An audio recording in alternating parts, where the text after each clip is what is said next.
जय हो श्री कृष्ण भगवान। अथ त्रयोदशोध्याय 13वां अध्याय। संस्कृत के श्लोकों का गूढ़ अर्थ कई बार हमें समझ नहीं आता, इसलिए मैंने हिंदी में आपको अनुवाद करके बताया है कि श्री कृष्ण जी क्या कह रहे हैं। श्री कृष्ण भगवान बोले, हे अर्जुन, यह शरीर क्षेत्र इस प्रकार कहा जाता है और इसको जो जानता है उसको क्षेत्रज्ञ इस प्रकार से उनके तत्व को जानने वाले ज्ञानी जन कहते हैं। हे अर्जुन, तो सब क्षेत्रों में क्षेत्रज्ञ अर्थात जीवात्मा भी मुझे ही जान और क्षेत्रज्ञों को अर्थात विकार की प्रकृति का और पुरुष का जो तत्व से जानना है वह ज्ञान है, ऐसा मेरा मत है। यह क्षेत्र जो और जैसा है तथा जिन विकारों वाला है और जिस कारण से जो हुआ है तथा इस क्षेत्रज्ञ भी क्या तथा यह क्षेत्रज्ञ भी और जिस प्रभाव वाला है वह सब संक्षेप में मुझसे समझ। यह क्षेत्र और क्षेत्रज्ञ का तत्व ऋषियों द्वारा बहुत प्रकार से कहा गया है और विभिन्न वेद मंत्रों द्वारा भी विभाग पूर्वक कहा गया है तथा भली भांति निश्चय किए हुए युक्त ब्रह्मसूत्र के पदों द्वारा भी कहा गया है। 5 महाभूत अहंकार, बुद्धि और मूल प्रकृति भी तथा 10 इंद्रियां, 1 मन और 5 इंद्रियों के विषय अर्थात शब्द, स्पर्श, रूप, रस और गंध तथा इच्छा, द्वेष, सुख, दुख, स्थूल देह का पिंड, चेतना और धृति, इस प्रकार विकारों के सहित यह क्षेत्र संक्षेप में कहा गया है।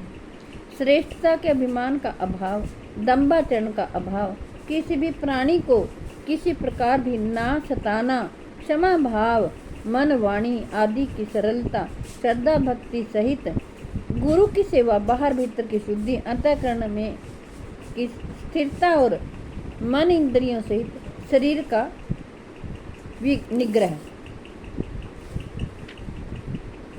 यह इस लोक में परलोक के संपूर्ण भोगों में आसक्ति का अभाव और अहंकार का भी अभाव, जन्म, मृत्यु, जरा और रोग आदि में दुख और दोषों का बार बार विचार करना, पुत्र स्त्री, घर और धन आदि में आसक्ति का अभाव, ममता का ना होना तथा प्रिय और अप्रिय को की प्राप्ति में सदा ही चित्त का सम रहना। श्री कृष्ण भगवान कहते हैं, मुझ परमेश्वर में अनन्य योग के द्वारा अव्यभिचारिणी भक्ति तथा एकांत और शुद्ध देश में रहने का स्वभाव और विषयासक्त मनुष्यों के समुदाय में प्रेम का ना होना, अध्यात्म ज्ञान में नित्य स्थिति और तत्व ज्ञान के अर्थ रूप परमात्मा को ही देखना, यह सब ज्ञान है और जो इसके विपरीत है वह अज्ञान है, ऐसा मेरा मत है।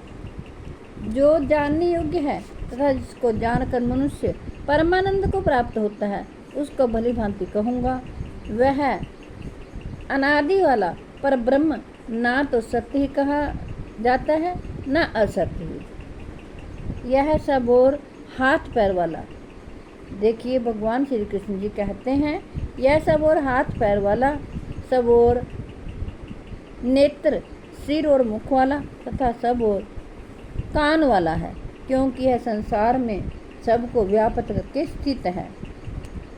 यह संपूर्ण इंद्रियों के विषयों को जानने वाला है, परंतु वास्तव में यह इंद्रियों से रहित है तथा आसक्ति रहित होने पर भी सबका भरण पोषण करने वाला और निर्गुण होने पर भी गुणों को भोगने वाला है। यह चराचर सब भूतों के बाहर भीतर परिपूर्ण है और चर अचर भी वही है और यह सूक्ष्म होने के कारण अविज्ञेय है तथा अति समीप में और दूर में विस्तृत यही है।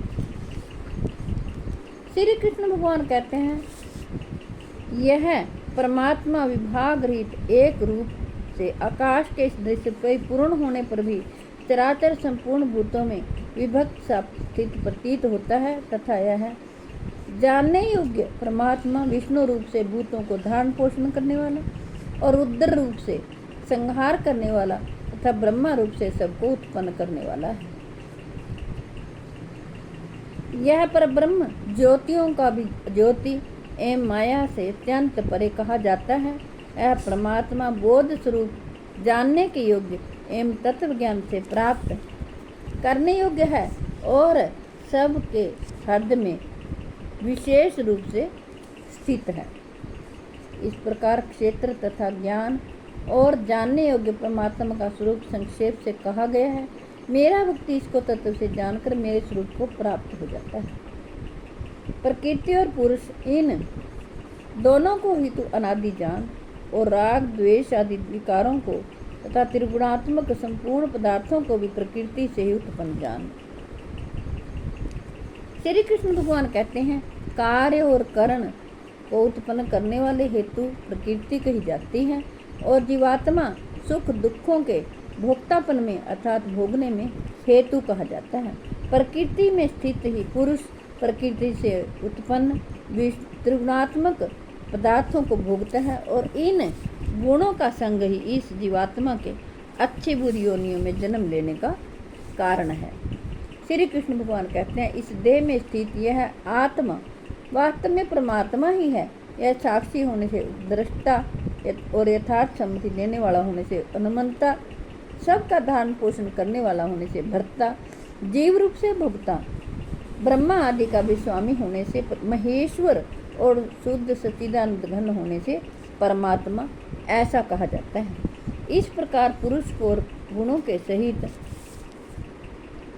जय हो श्री कृष्ण। प्रकृति को जो मनुष्य तत्व से जानता है वह सब प्रकार से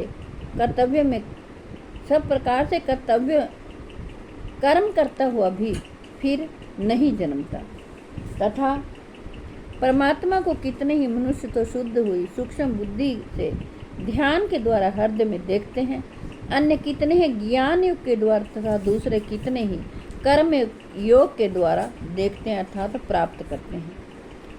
जय हो श्री कृष्ण। मिलती हूँ अगली वीडियो में। राधे राधे। आप ज़रूर भगवत गीता जी का पाठ सुने, क्योंकि जब तक मेरे तन में प्राण होंगे मैं आपके पास भगवत गीता जी का पाठ पहुंचाती रहूंगी। आप प्रेम पूर्वक सुनिए और अपना जीवन सफल बनाइए। जितने भी लोग विमान क्रैश हादसे में मारे गए हैं उन सबको मैं श्रद्धांजलि देती हूँ। हे प्रभु, उनकी आत्मा को शांति दे। ओम शांति, ओम शांति, ओम शांति।